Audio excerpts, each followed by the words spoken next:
get a lot of questions on how to keep mandarins in a reef aquarium, and it's fairly straightforward. First of all, make sure that you haven't got any scooters in the aquarium.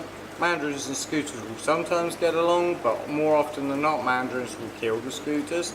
So once you've decided you're going to have mandarins and you haven't got any scooters, bear in mind there's also two species of mandarins to choose from. You've got the smaller spotted or psychedelic mandarin, which only gets to an inch or two.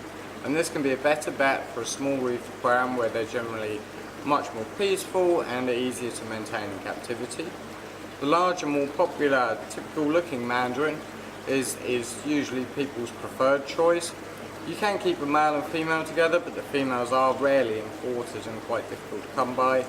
The males have a large spike at the front of the dorsal fin, whereas the females are more rounded. But it can be difficult to tell for sure, especially on small individuals or if the dorsal fin is damaged. Large mandarins are typically in three different colours: blue, red or green. This can be judged by the colour of the pectoral fins. The most common ones that we see here are blue mandarins. We occasionally get greens and occasionally get reds, but the vast majority of the mandarins that we see are blue, but this varies from where they come from. It also depends on the catch location as to their eventual size.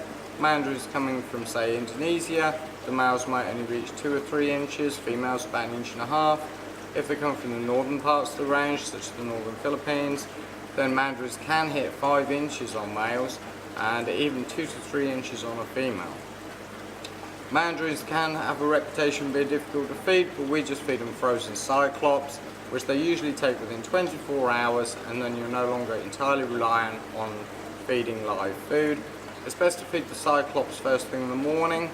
On a decent sized 2 to 3 inch mandarin, add at least half a cube, and then that way that will go around the aquarium for an hour or so, and the mandarin can go around all day picking bits out the water column and off the sand, and then top that up with a little bit of live food.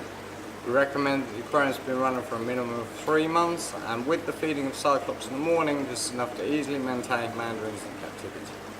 If your tank hasn't been running as long, or you want to play it overly cautious or fatten up a thin mandarin, this can be done easily with newly hatched brine shrimp. Make sure you check out our other videos for other handy reef keeping tips.